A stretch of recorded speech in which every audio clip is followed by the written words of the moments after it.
I don't know if I can let you be on though with the Reds hat on. Yeah, I'll take it off. No, I'm just kidding. I don't care. You can leave it on. Just give you a hard time. Perfect. All right.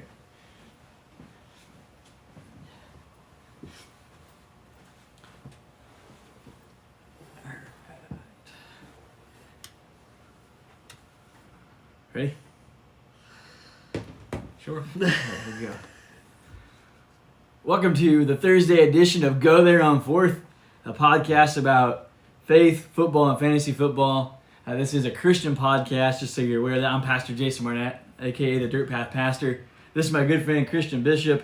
He's here with me. And we're going to make, this is a podcast about faith, football, and fantasy football.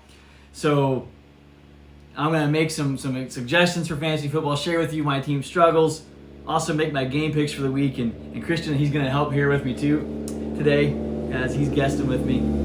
Welcome to the podcast, Christian. Well, thanks for having me on. I'll do my best on giving you some tips and pointers, and hopefully it pans out. So yeah. Just so you know, I am 45-34 on the season, 5 weeks in. Hey, you're above 500, so yeah. But I'm 1-0 versus guest. So if you think you're up for the challenge, well, that's about to change. It's about to change. All right, we'll see how this goes. All right. Well, to get things started, we're going to start off with our game picks. We're going to pick the Thursday night game and the early Sunday games. So first up, we have the Commanders versus the Bears. And I kind of went back and forth on this one because, it's the Carson Wentz experience. That's what the Commanders are on. But at the same time, too, the Bears are at home. But even then, I just think Carson Wentz is going to come out on fire because of everything that's been going on this week. And we're going to see the good Carson Wentz this week. So I'm picking the Commanders. Well, after what Ron Rivera said about Wentz and how it's basically the quarterback's fault, I don't know if Wentz is going to be like he was with the Eagles, where he was good, or if he's going to be down on his luck, so to speak, because, that's hard as a quarterback. If a coach says that about you, that's hard to bounce back from. Yeah, that's right. And the Bears, I think they have potential. They're a young team. They could be up and coming and pretty good in the next, I'd say, 3 to 5 years. Mm-hmm. So I pick the Bears personally. Man, we're splitting right off the bat. We're going different directions. All right. 49ers versus the Falcons is the next one. I've been kind of high on the Falcons this year. I know they're trying to tank supposedly, but man, they've been giving people a dogfight no matter who's played them. They should have beat the Buccaneers last week, but thankfully for terrible roughing the passer calls, I was salvaged that pick. But even then, I picked the 49ers. I was worried about the 49ers going on an East Coast road trip last week to Carolina after playing at home, but they came out and they just wiped the floor with the Panthers to the point where the Panthers fired their coach and thought, now's a good time to rebuild. Where you at? I'm with you on this one. I think the 49ers have this game. You got Jimmy Garoppolo. Dude's a stud. Yes. Why they didn't start him at the beginning of the season is beyond me. Plus, you got George Kittle out there. Dude's a beast at tight end. Their defense is playing phenomenal right now. So I'm going with the 49ers. 49ers. All right. So we both picked the same team to win, but you know what happens on Monday Night Football or Sunday Night Football when all the experts agree they tend to be wrong. But hey, again, as a reminder, we're not experts. We're just football junkies who love the game and try and do our best to bumble through it. All right, next up, Patriots versus the Browns. The Browns, they've been hanging around all year, but also they've been the Browns. And I picked against Belichick last week, and it really blew up in my face. So I'm going with the Patriots in this one, even though I think it's Zappe starting again this week. Wow. I don't think Mac Jones is back yet, at least last I read. So, but I'm still going with the Patriots. I think their defense is going to stifle Jacoby Brissett. I do think Chubb and Hunter are going to have good games because that's all they have. But outside of that, I think the Patriots will find a way to get done. I want to go with the Browns on this one, man. I just think Chubb is too much of a powerhouse in that backfield. Can't stop the guy. Even after contact, he's going to get you at least 3 to 4 yards after contact. I just can't turn. I'm a Steelers fan, and I don't really like the Browns, but I don't like the Patriots that much more. So I'm going to go with the Browns on that one. All right, going for the Browns on that one. All right, we split again. All right, move on. Jets versus the Packers. And this one, again, I went back and forth on because the Jets have been playing some good football. You know, Coach Saleh's really kind of got them believing right now. He's got them playing hard on the defensive side of the ball. I think Zach Wilson being back is going to add an element to that quarterback position. I don't think he's got the arm or the wisdom that Flacco has, but I do think he's got the athleticism. I think he can throw it. But I'm taking the Packers. I think the Packers are angry coming back from London after the loss over the weekend. I just don't see them losing 2 in a row, especially at home at Lambeau versus the Jets. I mean, I have to agree with you. I think the Packers, I think they're angry about that loss in London. Nobody likes losing to a team that really stunk last year. Plus, you know, I was looking at some stats and things on Zach Wilson, and guess who they compared him to? Johnny Manziel. So wow, so that should tell you right there, you know, that he has the potential, but he's not quite there yet.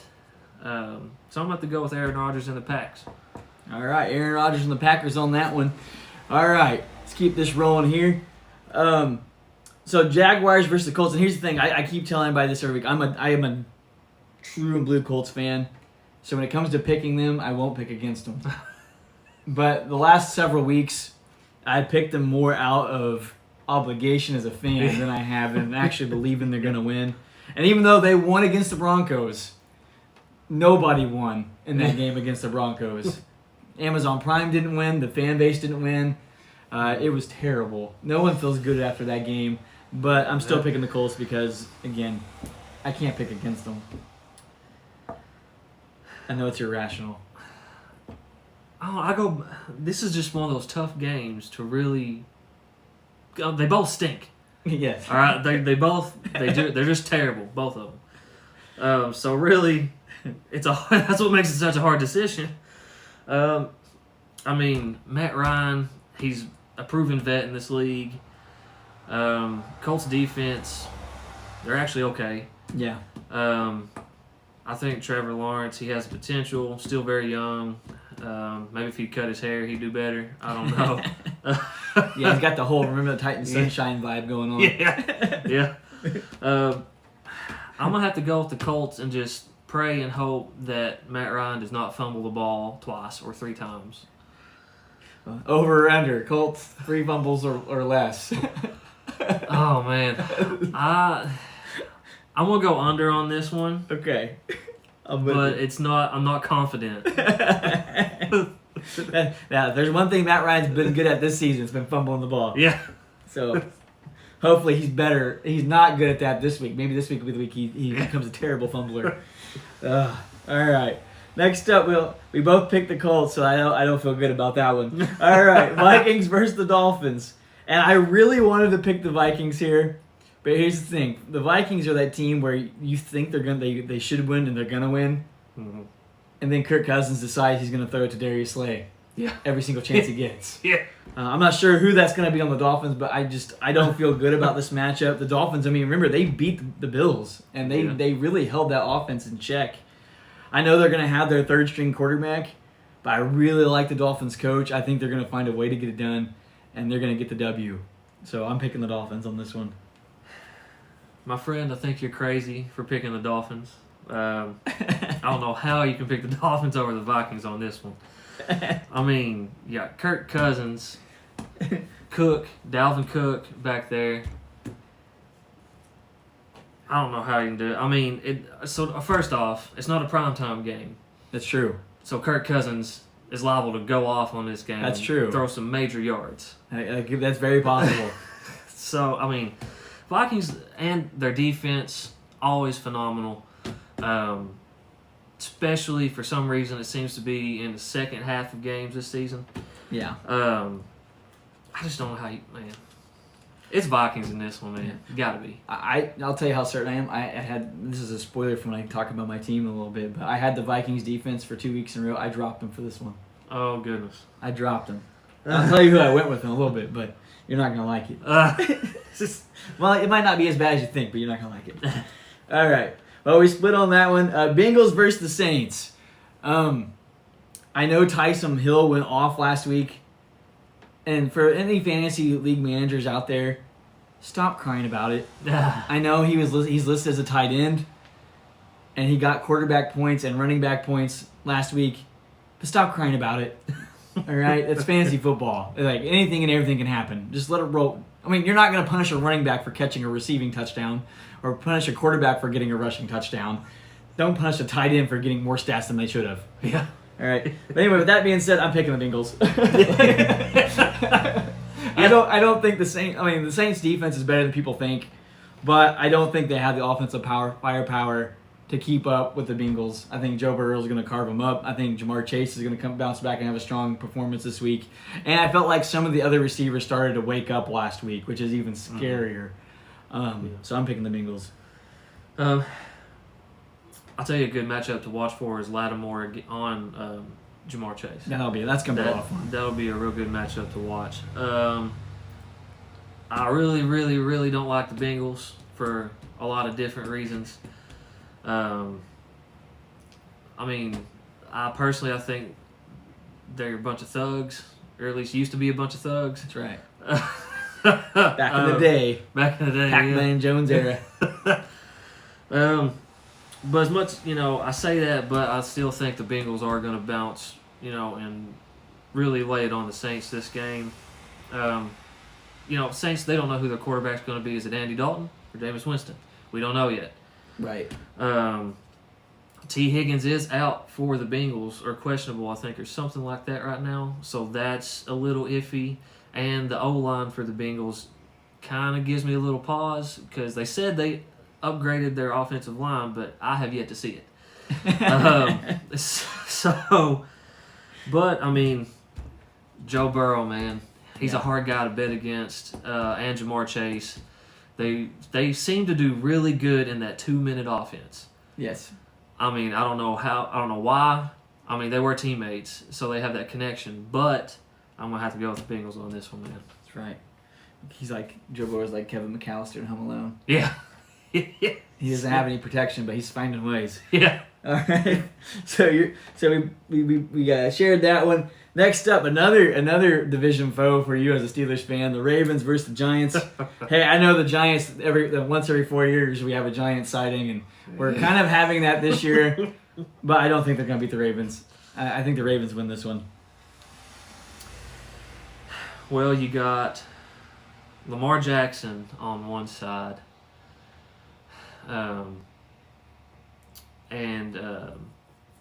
Why I forgot his name, I don't know.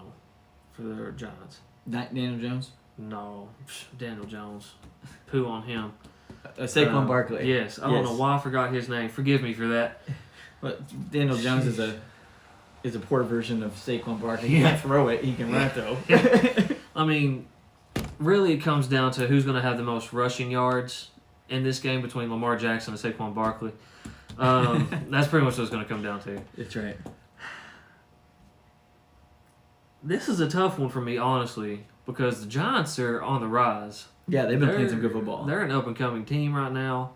Even though Daniel Jones is at quarterback, I mean, Saquon Barkley, he is looking better and better each game. Mm-hmm. That being said, I think the Ravens have the better weapons on offense and defense. They're more established. Right. I'm going to have to go with the Ravens on this one. Right. So we share that one again. All right. Next up, this is the big one for you. Yeah. See if you're a loyal fan, or if you can put your bias aside. I'm a realist. The Buccaneers versus the Steelers. I think Pickett's gonna play better this week. I think the Steelers gonna play better overall this week. I hope so. But the Buccaneers defense is really good, and Tom Brady's still on the other sideline. And he's got to channel that anger and aggression that he's from his personal life somewhere. I think it's going to show up on the football field. So I picked the Buccaneers. This is probably going to make a lot of Steelers fans upset. But I gotta go with the GOAT. I mean, I know the Pickett. It's hard to go against the Steelers, man, but it just seems when T.J. Watt is not in the game, the Steelers' defense is mediocre, very mediocre, borderline bad. Pickett, he's not had. I mean, he started against the Bills, which is a terrible way to start your rookie campaign. Yeah. I mean, that's just awful. And then start number 2 is against the Buccaneers. Yeah. Like, that's just... yeah. 2 back-to-back games that is very difficult for a rookie quarterback Absolutely. to do anything in. But I will say this. He's got some gumption. He's got some balls. I'll say that, man. For a rookie quarterback to mouth off to a D lineman Yeah. when you're down 38-3, Right. that's crazy to me. Yeah. Um, He's got that attitude. Yeah, that wanting to win. That's what the Steelers need, man. That's what right. we need as Steelers fans. It pumps us up, hops us up. But I gotta go with the Buccaneers, man. They're just the GOAT, man. The Yeah. GOAT. I'm going to have to do something about having guests on here because you're the second guest in a row, which we've only had 2. But you're the second guest in a row who's a Steelers fan. So I'm going to have to figure this out. I'm going to have to get some new friends that cheer for better fan. No, I'm just kidding. It could be worse. You could be a Patriots fan. So. Oh, ew, no. All right, so those are our early game picks. As I said, this podcast is about faith, football, and fantasy football. And kind of for the faith aspect, we like to share a brief devotional in here. And I've asked Christian as the guest today if he'd be willing to share a brief devotional with us. So you have something to share with us, Christian? It's more like I like to just talk about competitive nature and how to handle good sportsmanship and how God can be intertwined with competitive nature. Personally, I think you can be competitive in a good way, and you can take a church league sports event, for instance. I know sometimes those church league events can get pretty nasty and pretty gritty, especially basketball league or softball league. But ultimately, what it comes down to, is everybody's there to celebrate athletes, to celebrate God, Jesus, and what He has done for us on the cross, and honestly, even before dying on the cross, and after.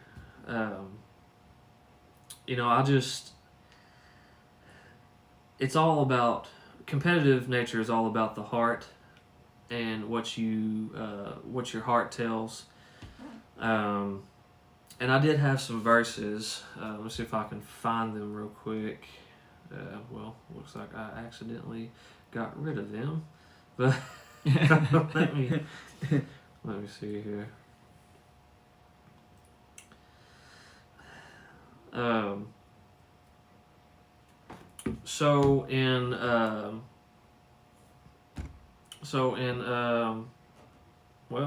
I had it and I lost it.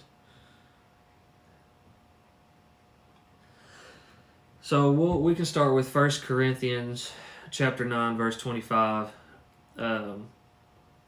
And obviously it's different in each Bible, the words, but on this particular one it says, every athlete exercises self-control in all things. They do it to receive a perishable wreath, but we an imperishable. If you'd like to elaborate on that. Yeah, when they, part of the competition, it's not necessarily even the competition itself. It's a preparation for the event, right? If you're, for a football game, how many hours of film did Peyton Manning used to study, or these players now study, except unless you're into Kyler Murray. But they study hours worth of game film, right? And then on top of studying the film, they train their bodies. Like, they have to go lift weights. They have to discipline in what they're going to eat. Then they have to go out and practice and run the plays. They do that for a game. Yeah. What do you and I do to get ready to live for Christ each and every day? What do we do to to draw closer to Him and prepare to live the day for Him, and then to actually go out and do it. And also in preparation for the day when He does come, and we exchange this broken body, this broken life, for the full life in Him and in the fullness of His presence for all, in eternity when His kingdom is fully established here. And that's something that I would like to challenge you all to do, is really think about what do you do to prepare to walk with Jesus, to walk in His light, to witness to other people. What's the first thing you do in the mornings? Personally, first thing I do in the morning, as soon as I wake up, I thank God that number one, I'm breathing and I'm alive. Number two, that I have a loving family and loving friends that care for me. Number three, I have a job I can go to and provide for my family. It's a multitude of things. And another thing that I personally do, and these are just tips that I'm giving y'all if you don't really know where to start.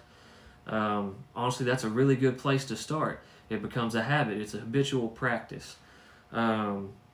Another thing I do is I like to do small devotionals before I go to work in the mornings. It don't have to be in the mornings. It can be whenever you want it to be. It could be right in the middle of your lunchtime while you're eating lunch. It doesn't really matter. What matters is that you're talking to Jesus and you're getting to know Him more. So that's just a few tips of where I'm at. What are some things that you do to prepare? Like I said, I don't just get up in the pulpit and start talking. There's a lot of, it takes 8 to 12 hours worth of study and wrestling with the text to get into the pulpit. But even to get the text to preach and share from the pulpit, every day I wake up and I try and read 4 chapters of my Bible a day, spend some time reading some books either about the Bible or how, living the Christian life. I do YouVersion devotionals. Let's face it, every day you don't have to, there's some days where you wake up and you have to go do something. So the YouVersion devotionals are great for that. Now, I will say, though, there are some devotionals on the Bible app. They're a little iffy. Yes. So be studying your Bible, too. That's how you tell the difference between the ones that are solid and the ones that are not. Actually study the Bible for yourself. I think that's the first and foremost, the most important thing as a Christian. Study the Bible for yourself. Yeah. And you may be in settings where you disagree with the speaker or something that you're reading. That's okay. You can determine whether that is just small picture things, or it could be ground moving things, and then you need to distance yourself. But sometimes it's just the simple little things that aren't really that important in the end. Yeah. But study the Bible for yourself and develop what you think. Don't just take somebody else's word for it. Actually get excited about it and dig into it for yourself. Like, this is your life, man. Yeah, that could be a song. Yeah, it should be a song. It's it's just like Pastor Jason said. It's a lifestyle. It's not something that you just casually talk about here and there. You're walking the walk. You are talking the talk. And you are gonna offend people, so you might as well just learn that now. The Bible is offensive.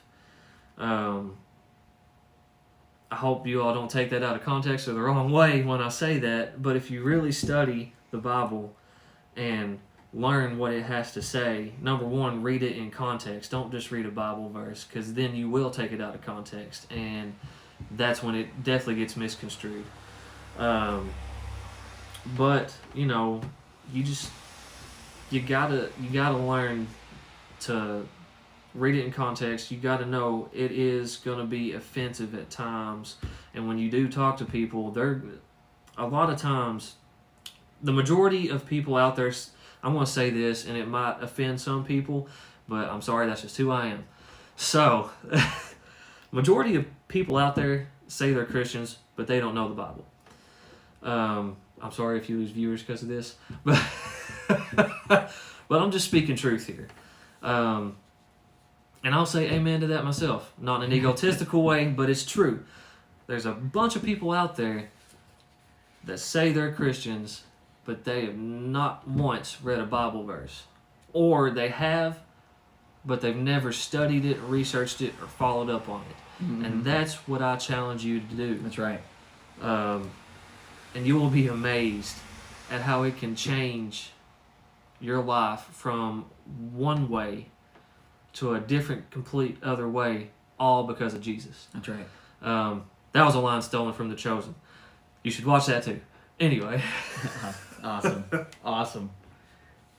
Go ahead, you're good. All right. Well, if you enjoyed that devotional, we encourage you, both of us, we both attend the Ravenna Church of the Nazarene. I'm the pastor here. Christian has to suffer listening to me week in, week out. He's only had to put up with me for 2 months, though. But but Rav Naz, you can find us at ravnaz.com. Our services are on Sunday mornings at 11 a.m. We'd love for you to join us. Join us in person at 530 Main Street here in Ravenna, Kentucky. Or you can catch us on our Facebook live feed, or also on the Dirt Past Sermon podcast. And Christian, I also want to share that you're getting ready to start another podcast, kind of connect to our church. Why don't you tell us a little bit about that? So I'm planning on starting a podcast hopefully next week if things play out right. It's called Smote the Water, SMOTE, not Loving smoke. A lot of people get that confused with smoke the water. No, it is smoked.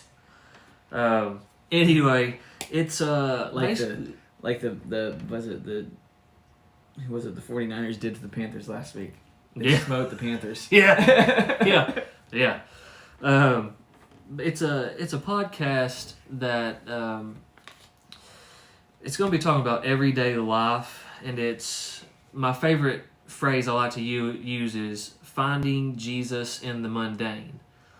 Because trust me, a bunch of life is tedious and mundane, and you got to believe me, Jesus is there every step of the way.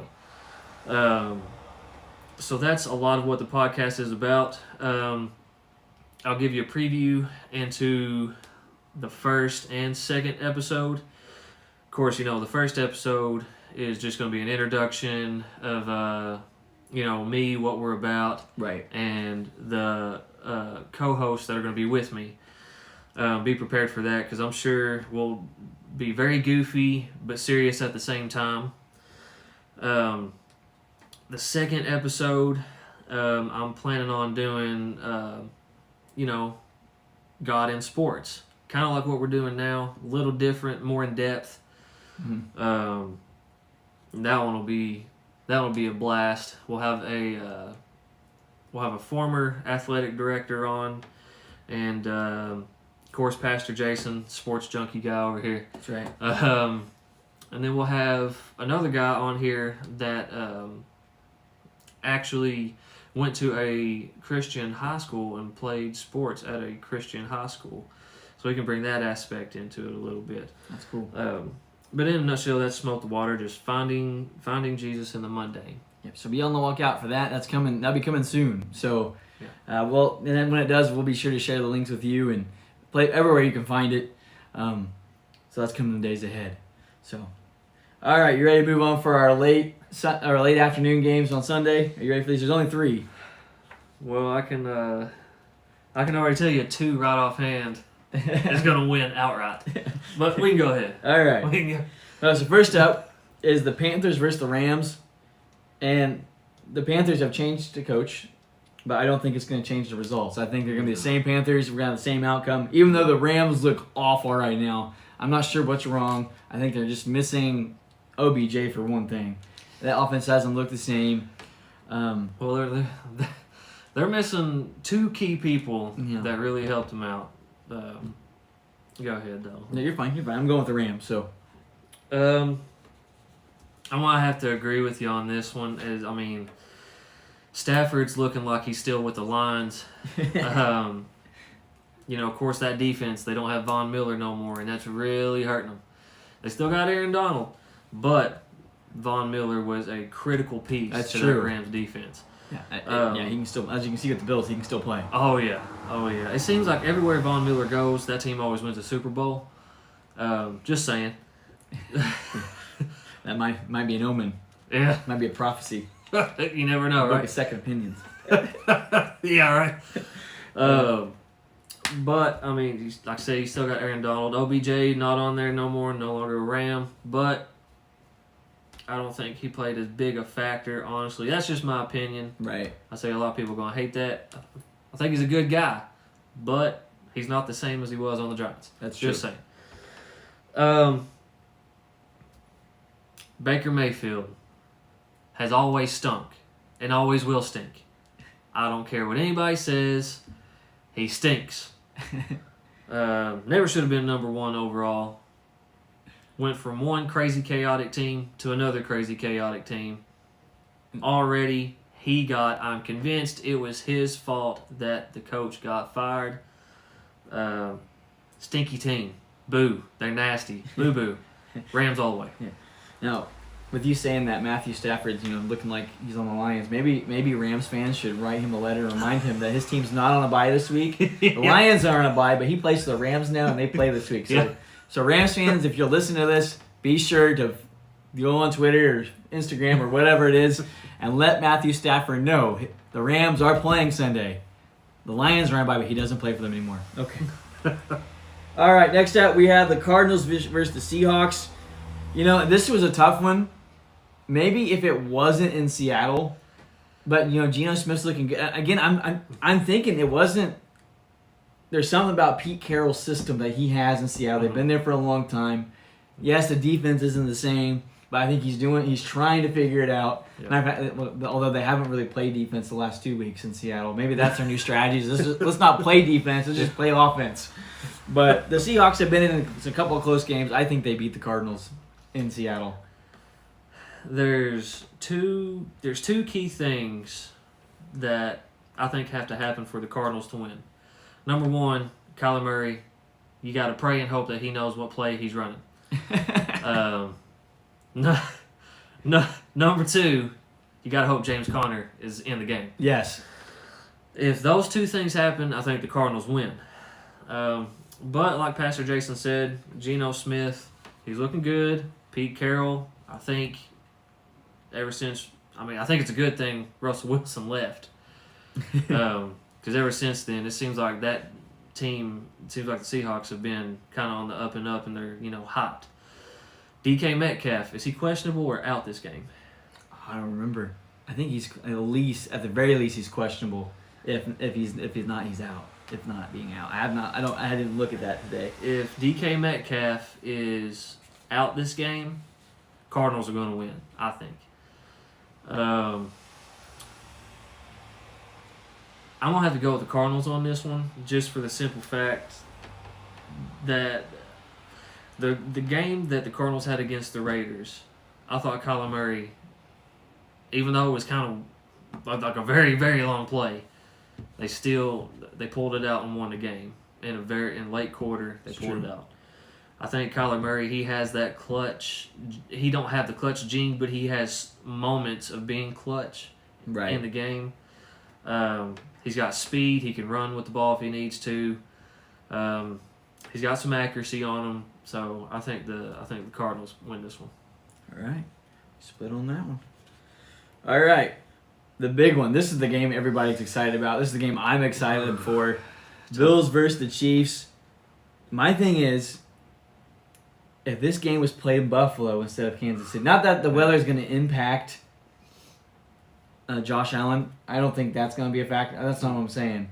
Yeah. But to go into Arrowhead, beat Patrick Mahomes there, as Patrick Mahomes been labeled an underdog in his own home stadium, at the same stadium where, remember after that terrible roughing the passer call that they booed for the final minute and a half of the first half, and the whole way into the locker room they booed, and they I think they even booed the first 30 seconds of the second half. They did. So you're telling me the Bills are going to go in there and win that game? I'm sorry, Kansas City fans, you all are amazing. You're loud, you're obnoxious, and I think that you have a quarterback that I think feeds off that. You have a team that feeds off that, and you have Andy Reid as your coach. I mean, it's not to downplay Sean McDermott. Sean McDermott's done a fantastic job in Buffalo. Like there's a brief time where I thought he wasn't going to survive, but man, he's gotten it turned around. They're the Bills. They're amazing. They're probably one of the best team. They're the Super Bowl favorite. Yeah. Oh yeah. But I'm picking the Chiefs at home over the Bills. Although I'm not super confident about it, but I am picking it. I'm just going to tell you, I'm going with the Bills on this one. I mean, I really like the Bills. I'm a Steelers fan first, diehard Steelers fan. But if I wasn't, I'd be a Bills fan.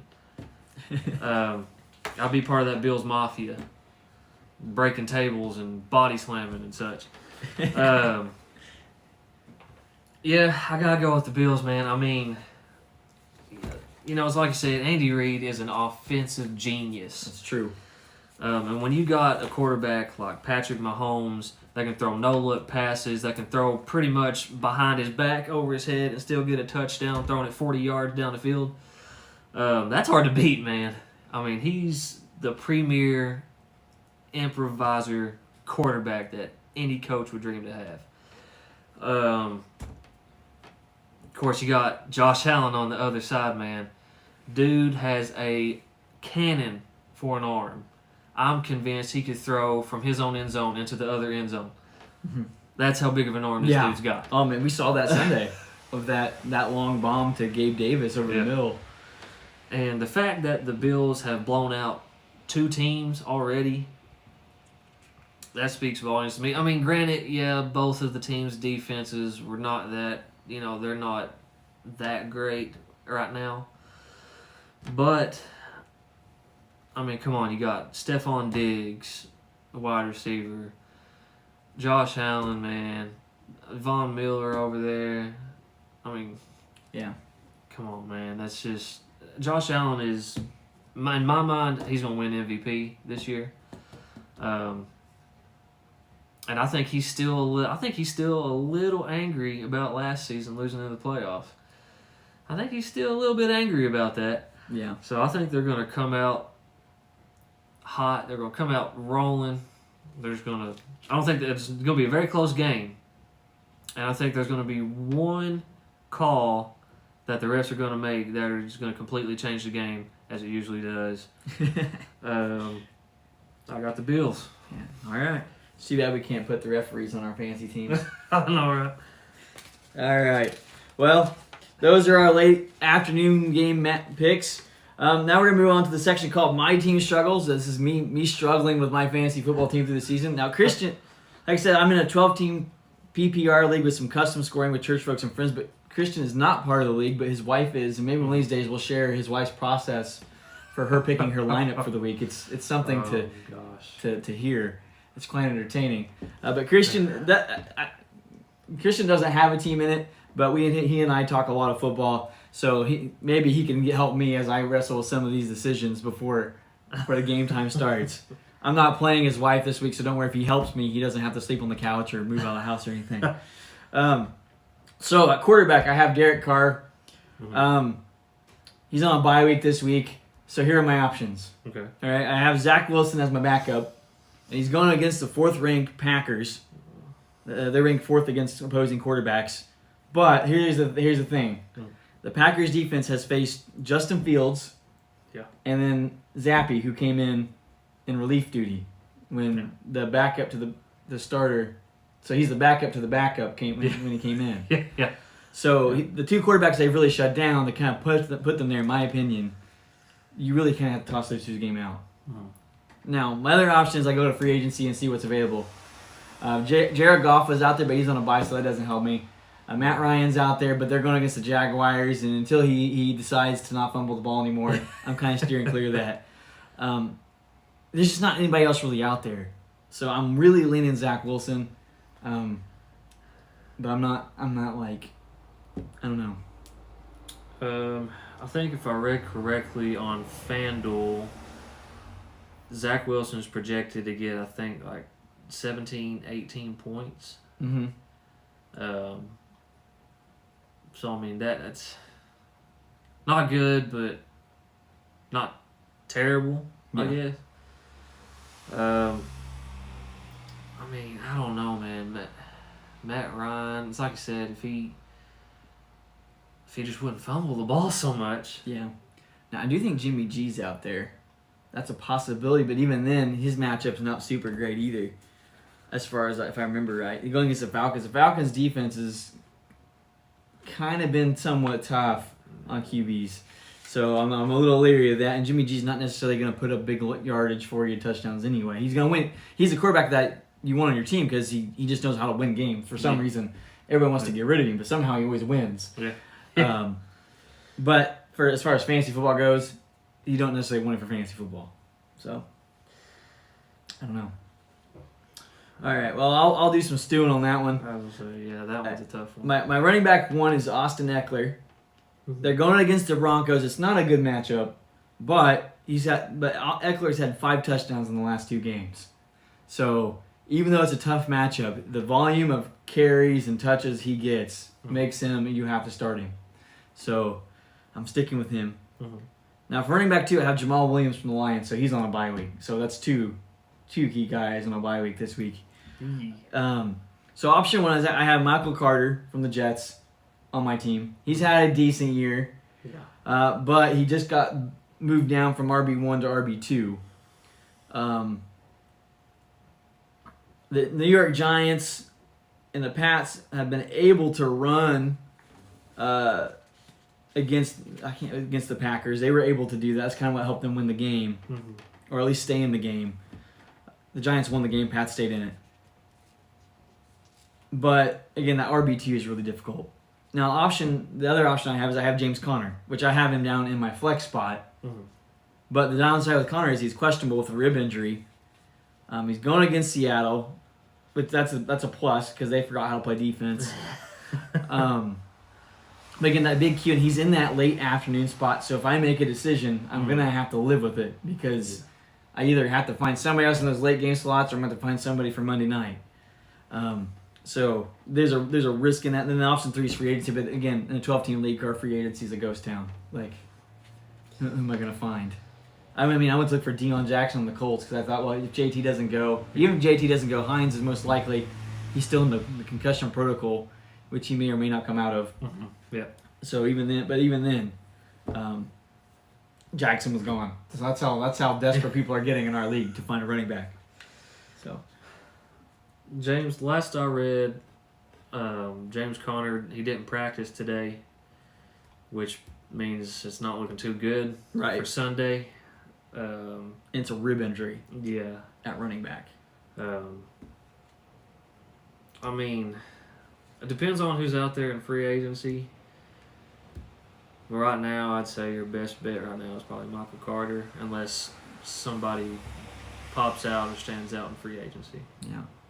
So I need to keep Michael Carter on the hook unless somebody better comes along. I would, yeah. Don't do that with your relationships. It's bad. All right. Receiver 1, I have Tyreek Hill. My only concern with Tyreek Hill is he's questionable. He was in a walking boot after the last game, but he has practiced most of this week, and the Dolphins are saying they're confident he's going to be ready to go this weekend. The only downside is he's going to have the third-string quarterback most likely thrown to him. Although he's Tyreek Hill, I don't take him out. He's receiver 1. Like you ride that train until it comes off the rails. Receiver 2, I picked up Alan Lazard last week. They're playing the Jets. The Jets have been somewhat stingy against receivers. However, when they've played the top-tier quarterbacks, we're talking Jackson and Burrows, those two combined threw 5 touchdown passes against the Jets. Now the question is, do I still put Aaron Rodgers in that upper tier, which he's definitely not in the B tier.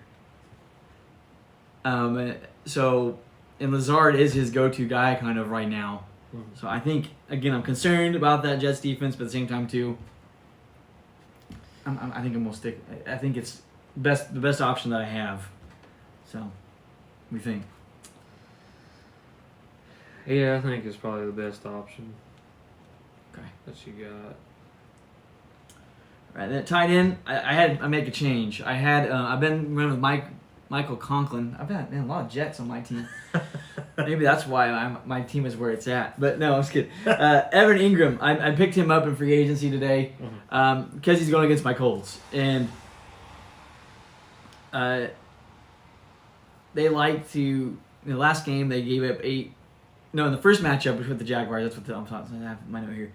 In their first matchup against the Jaguars, the Colts gave up 8 receptions to the tight end. And they've given up 6 total touchdowns to tight ends in the season so far. So I'm feeling pretty good about this pickup against my Colts. Even though it's against my Colts, and as a Colts fan, it pains me to have anyone from the Jaguars on my team. I like this matchup. Yeah, that's a good matchup. All right, flex. You might like. I have Deontay Johnson.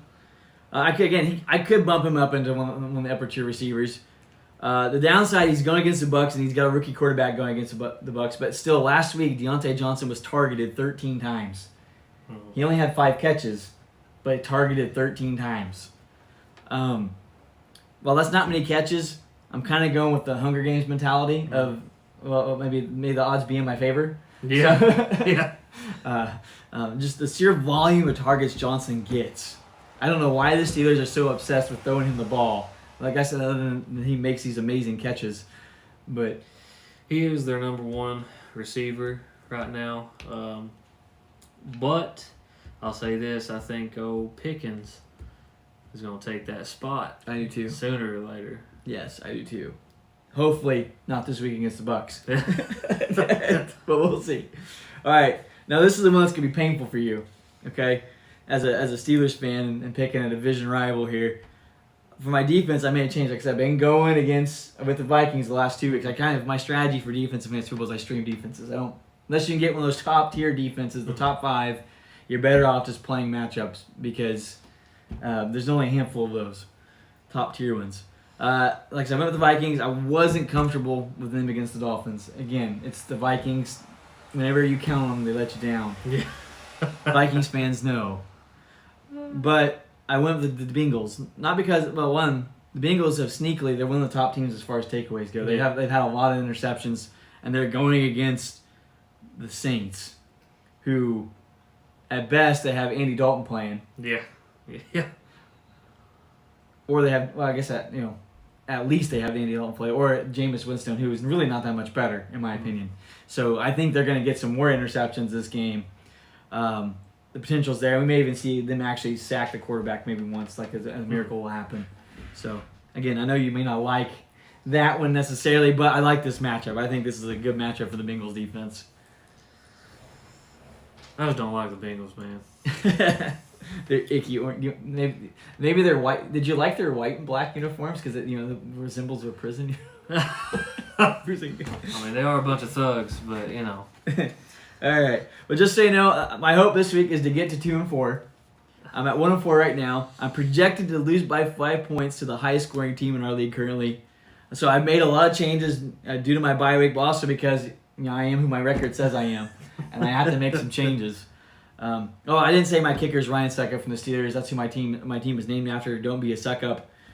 So Ryan Suckup is my kicker. Although I did look to replace him this week, which I was debating if I replace him, I'd have to change my team name. But there really wasn't any better options out there.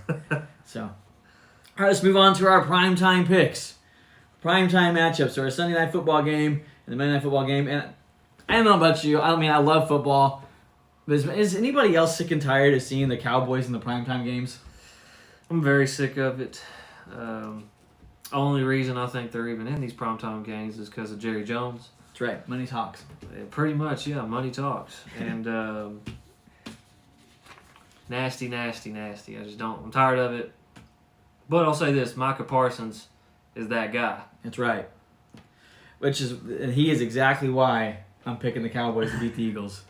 Not because, and I feel gross saying it. I'm not happy about it. I'm not gonna sit there on my couch Sunday night saying "Go Cowboys."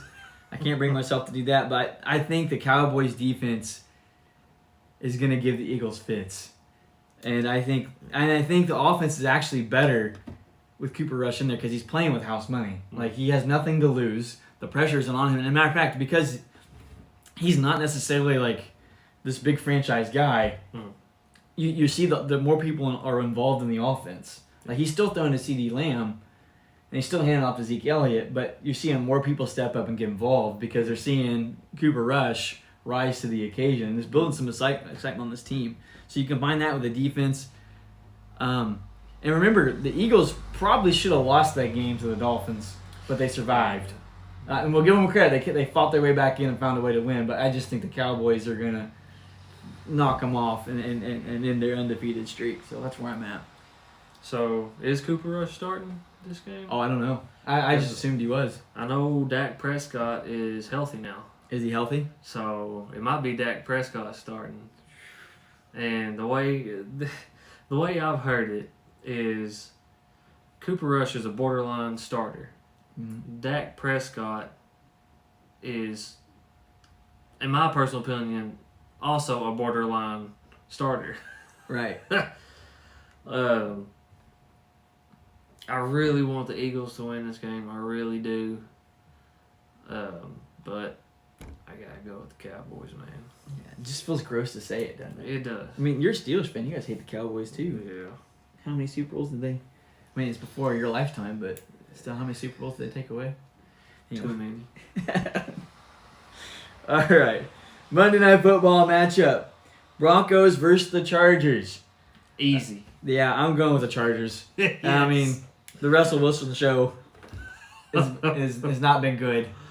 I don't think it's going to get any better this week. I mean, the Broncos do have a good defense, but I don't know that they necessarily have faced the offense of this caliber yet. I mean, you're coming off the fumble-happy Matt Ryan and the Colts, who've decided that blocking is for losers.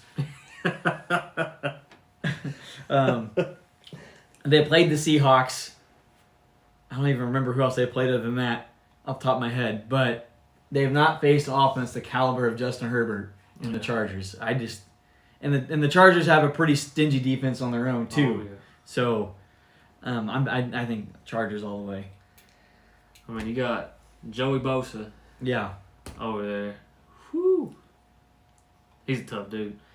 Justin Herbert, which also, by the way, is my wife's starting quarterback. Justin Herbert, man, he's good. He's really good. He is good. And Russell Wilson right now, he's not even got an F, man. He's like the lowest grade possible. He's going to have to do some cheating to get back in there. Yeah, he's going to have to cheat to win. I mean, honestly, if you really think about it, I think the only person he really has to throw to is Cortland Sutton. Yeah. That's pretty much it. Yeah, a lot of unproven receivers.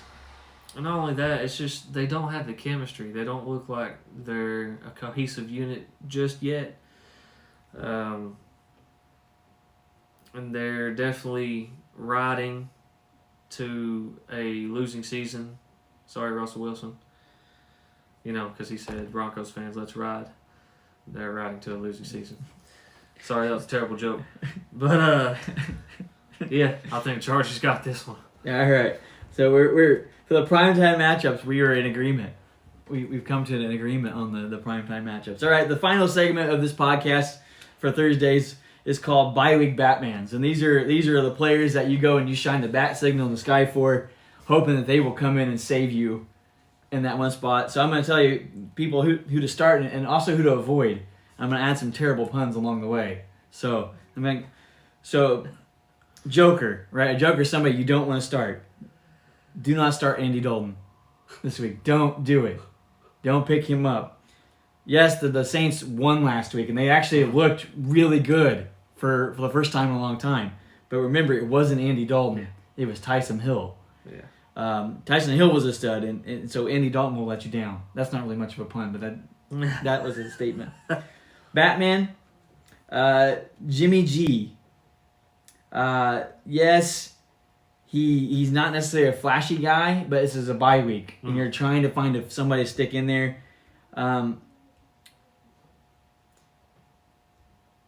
The lowest scoring QB versus the Falcons defense was Jacoby Brissett. Just to throw that out there. So, again, if Brissett can, and he didn't have a halfway decent game in that matchup. So if Brissett has a halfway decent matchup, Jimmy G and that 49ers offense will find some way to get it going. Again, I like the Falcons defense. Again, they're not your typical lose out to get a good draft pick team. They're actually giving people fits. And then they're finding ways to lose, which that's what the Falcons do. But they might accidentally win one here or there. Yeah. But I don't know. I think the 49ers win. I think Jimmy G will find a way to get it. I think he's a good pickup this week. Running back, Joker, Chiefs. Don't pick any of the Chiefs running backs this week. Don't pick them up. I know they have a good rotation going, but they're going against the Bills, and they will have you saying good grief, hoping for touchdowns. Because they're not going to get yards. Your only hope is they score a touchdown in the red zone. Don't live that way. There's a better way to live. You'll end up stress eating or not eating because you're too stressed. Just don't do it. Find some other way to go. The guy I think you should pick up was the guy I was trying to find, but somebody else took him. Was Deion Jackson from the Colts. Hines is still in the protocol, but even if he comes out, how well is he going to play? Yeah. It's the Jaguars. Especially if Taylor's still iffy. If I remember right, Taylor was, if he did practice today, he was limited. But I'm pretty sure if I remember right, he didn't practice today. So at worst, Deion Jackson could be the Colts RB2, maybe RB3, but I do think he's going to get cut touches this week. So I think he's worth picking up because we have to run the ball. Yeah. Because we can't count on being able to throw it, and we can't count on Matt Ryan to hold on to it long enough to throw it. All right, receivers. Don't pick this guy up. Do not get Duvernay, the receiver from the Ravens. Oh, yeah. The Giants all season have only given up 3 touchdowns to receivers. Don't pick him up. I know he had a good game last week, and Lamar Jackson kept finding him. Duvernay, that's how you pronounce it. I was trying to figure out how I pronounced it right earlier, practiced it for this, but Duvernay, right? And if you pick up Duvernay, your opponent's going to be saying, my opponent's a dummy. Don't do it. All right? Guy you should look at is Darius Slayton for the Giants. Yeah. Pick him up. They actually find a receiver that can catch the ball on the Giants. Pick him up. All right? They have to throw to somebody when they have to throw it. Saquon can only carry it so many times a game. Yeah. That is true. All right, tight end. Joker. Mo Alley Cox. Do not pick up Mo Alley Cox versus the Jaguars. The Jaguars are the number 1 defense against tight ends in fantasy football. Do not pick him up. If you pick him up, you'll be having to buy more alley cats to comfort you. And I'm saying you're buying alley cats, not just going to get them for free. You're paying for them. The guy you want to pick up is the guy I picked up. Pick up Evan Ingram. He's going against the Colts. The Colts have had trouble with the tight ends, so pick him up and put him on your roster this week. All right, last one. Defenses. All right. Joker, do not pick up the Patriots defense against the Browns. Do not do it. I know it's Brissett at quarterback, and it's tempting. You think, oh man, this is a match. But remember, Brissett's handing it off to Nick Chubb, and he's handing it off to Kareem Hunt. Don't do it. Brissett will cause you not to see the Patriots or in the way. Okay, don't do it. Go the other way. But do pick up the Bengals. Again, the advice I'm giving you, I've done myself this week. Okay, Bengals, with the exception of Jackson, but I tried. In my defense, I tried. The Bengals versus the Saints. Takeaways versus Dalton or Winston. Those are your friends, okay? So those are the players I suggest you pick it up. Do you have questions about faith or football? Please send them in. And Christian, I really appreciate you being on the podcast this Thursday for us. I look forward to seeing how we both did and sharing the results on Tuesday. Again, get ready. Be on the lookout for Smote the Water coming soon.